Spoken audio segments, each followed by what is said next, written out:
Olá, muito bom dia. Chegamos a mais um Driver de Mercado, edição semanal. Semana essa de 12 de dezembro, com muita coisa para falar.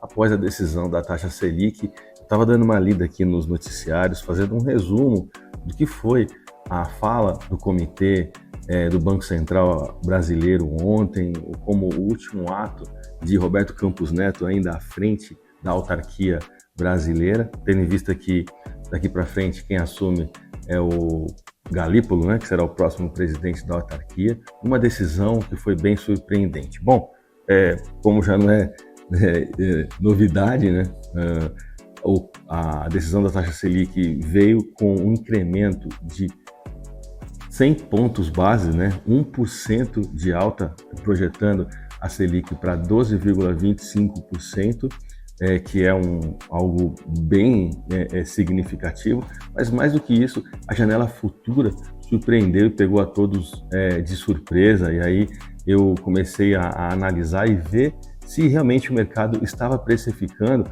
uma janela futura de mais dois aumentos, dois incrementos de 1%, que jogaria para março do ano que vem a Selic para 14,25%. Isso sim chama a atenção, né? O Banco Central foi rígido no seu propósito de ancorar as expectativas inflacionárias, mas é sempre bom a gente ressaltar que a inflação não é o único dos nossos problemas. A gente tem sim uma questão fiscal para ser resolvida, uma equação que ainda está sem uma solução. Eu peguei um pedaço aqui da fala do comitê, do posicionamento, para trazer aqui para vocês. Vamos lá, abre aspas. O ambiente externo segue desafiador dentro da conjuntura econômica nos Estados Unidos, que gera dúvidas sobre a desinflação e desaceleração e, consequentemente, sobre a postura do Fed. Enquanto isso, segundo o Banco Central, que ele acabou enxergando que, na visão de todos os outros bancos centrais, o foco vem sendo o mesmo que ele, o Banco Central do Brasil, vem tendo um foco em cima da ancoragem da inflação para promover essa convergência de controle da inflação. Bom, todo Banco Central ele tem uma meta e o objetivo é que a inflação ela se converta, ela acabe convergindo para essa meta. Essa elevação de 1% agora e nas próximas duas reuniões, mais dois incrementos de 1%, é como se o Banco Central estivesse dando uma resposta para a gestão executiva de que, olha, aqui existe um compromisso com metas, né? Pelo menos foi o recado que o Banco Central ele acabou dando para o mercado. Sobre a materialização desses riscos, o comitê vê o cenário menos incerto e mais adverso em relação à reunião anterior. Essa foi a fala que está ali na ata do comitê. Bom, esse ajuste realmente surpreende. Eu creio que o mercado ele não estava precificando uma janela futura de 2% para as próximas duas reuniões. Até ontem, na parte da manhã, a gente tinha um volume de apostas grande e um incremento de 0,75% e um número crescente que apostava no incremento de 1%, mas a janela futura com certeza não estava precificada. Tanto é que, analisando hoje pela abertura do mercado, a movimentação do real versus o dólar em Chicago, que já estava funcionando, era como se transferindo o que está acontecendo em Chicago para a abertura aqui do Brasil, era como se hoje nós tivéssemos uma realização de 2% na taxa do dólar frente ao real brasileiro. Ou seja, o mercado claramente ele não estava precificando isso. Outra coisa que o Banco Central também frisou é que, com relação à sua janela futura, para justificar a sua janela futura, era o hiato positivo. O que é isso? Hiato positivo é quando você tem o volume de demanda bem menor do que a oferta no que diz sentido a bens e serviços, né? Então, o Banco Central ele olhou para um todo e foi bem enérgico nesse controle inflacionário. Então, hoje a gente trabalha assim com uma expectativa de uma forte correção para a abertura. Eu estou gravando esse conteúdo agora 8 horas da manhã. A gente hoje cumpriu uma agenda na matriz da Advanced, e então eu corri para gerar esse conteúdo para vocês, para não deixar vocês desamparados com relação à análise de mercado, mas analisando friamente tudo que aconteceu, analisando para a abertura de Chicago, a gente tem sim um espaço de correção, não da mesma magnitude, por que não, mas um espaço de correção para a abertura do mercado de hoje. A hora que eu for abrir o gráfico, a gente comenta um pouquinho sobre isso.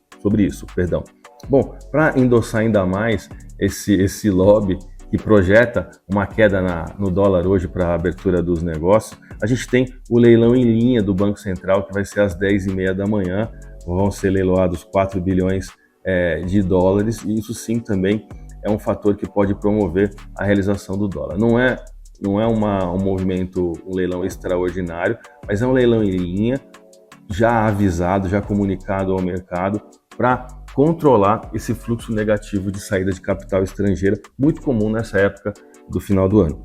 Beleza? Então, quando eu pego a Selic, eu pego essa movimentação de leilão em linha, eu pego a abertura de Chicago, eu vejo tudo convergindo para uma realização, uma queda no mercado cambial, na taxa do dólar para a sessão de hoje.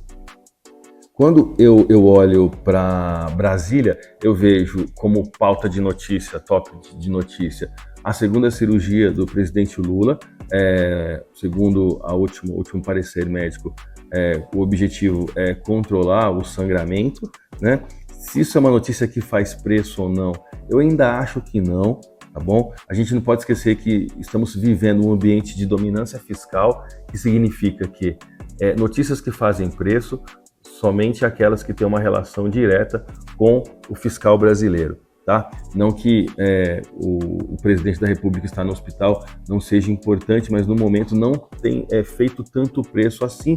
Quando a gente olha para o vice, a gente vê um vice-presidente de centro-esquerda, então a gente não vê muitas mudanças drásticas, né? E aqui não estou projetando nada, e sim trabalhando com cenários, porque quando se levanta a pergunta que a gente recebeu de clientes de ontem para hoje, olha, a internação do Lula vai fazer preço no mercado, é justamente isso que o mercado está enxergando, a possibilidade de você ter o presidente à frente da gestão executiva ou não, por conta de um quadro médico, de um quadro de saúde, tá bom?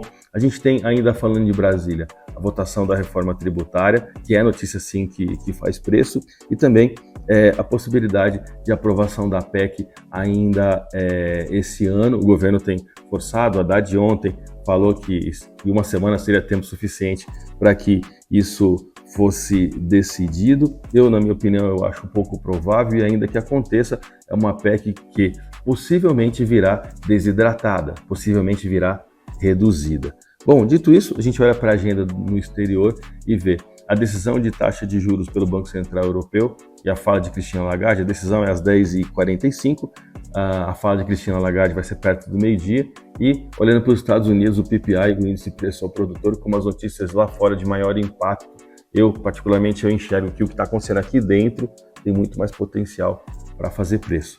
Beleza? Vamos para os gráficos agora para a gente consolidar tudo isso. A gente vem de um mercado cambial cuja principal paridade dólar por real tem o seu preço de equilíbrio configurado na média móvel de 9 períodos em exatamente 59482, 59485, essa linha branca aqui. Nós estávamos com o Fibonacci já traçado desde outubro, eu dei uma limpada aqui, configurei essa linha de tendência de baixa que configurou após o mercado fazer máxima aqui no dia 29 de novembro. De lá para cá ele fez essa configuração de LTB, não conseguiu trabalhar acima dela, e a partir daí nos permite traçar um Fibonacci no principal candle de queda, que foi o de ontem. Quando eu olho para Chicago, eu vejo aqui o real brasileiro se valorizando 2,05. É como se aqui no Brasil os negócios se iniciassem com uma queda no dólar frente ao real brasileiro de R$2, de 2,5%, perdão. Tá? Então, o que eu vou fazer? Eu vou traçar um Fibonacci nesse candle de ontem, tendo em vista a significância dele para a sessão, né? Então eu vou pegar aqui, vou pegar esse candle aqui e vou traçar aqui um Fibo. Pronto, grudou. Tracei aqui um Fibo. Beleza? A partir disso, o que eu tenho?